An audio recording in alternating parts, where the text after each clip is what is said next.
Hey everyone, today we are going to go through your novel book called Stories of King Arthur's Knights. So this book was written by Mary McGregor, who was a 20th century Canadian author who was greatly known for her works of historical fiction. We are going to go through some of her stories today, written about the legendary medieval leader King Arthur and his Round Table of Knights. Common themes include love, courage and sacrifice, friendship and companionship.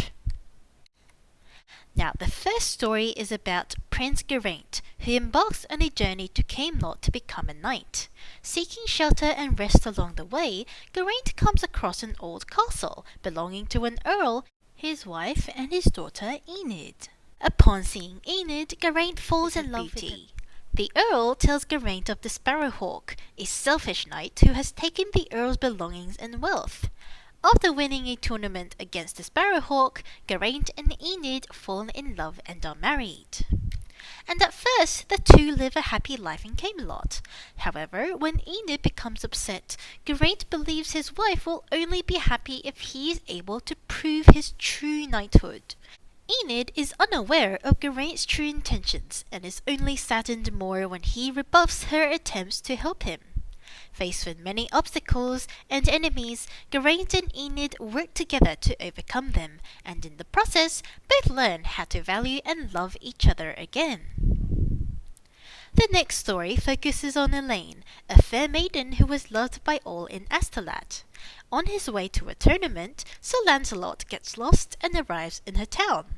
While Elaine begins to fall in love with Sir Lancelot, the knight expresses his inability to reciprocate her feelings. Despite winning, Lancelot is gravely wounded by his last opponent. After learning about Lancelot's condition, Elaine seeks to find the dying knight.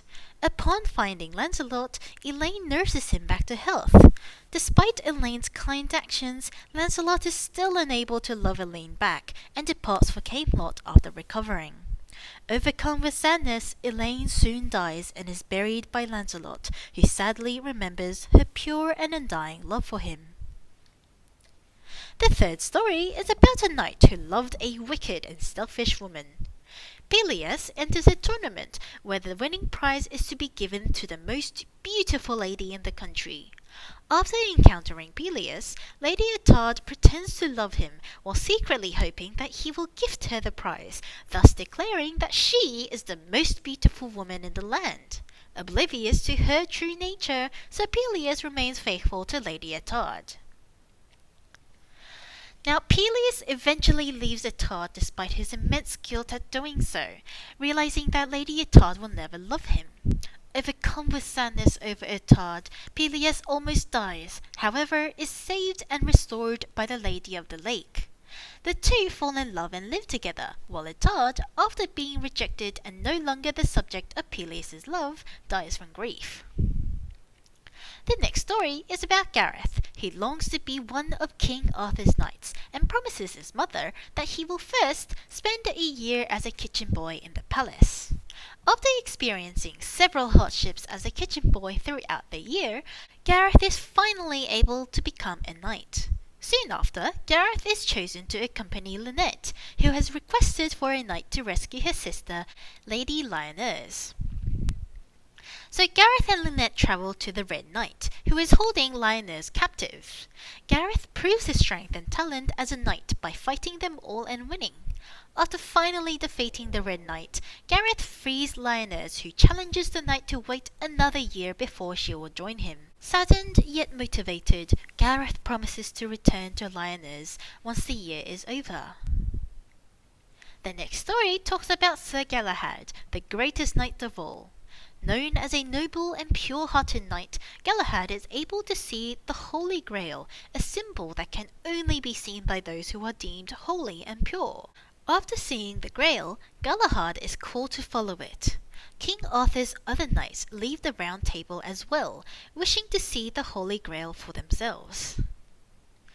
During his journey, Galahad is gifted with a sword and shield, both of which can only belong to a pure-hearted knight. Successfully following the Holy Grail, Galahad is able to live out his purpose as a noble and pure knight. After a year passes, only 4 of King Arthur's knights are able to return to Camelot. All share their stories of sadness and failure to see the Grail. Galahad, meanwhile, peacefully dies and goes to heaven, while the other knights depart from Camelot to seek out their own purpose. The final story is about the end of the Knights of the Round Table.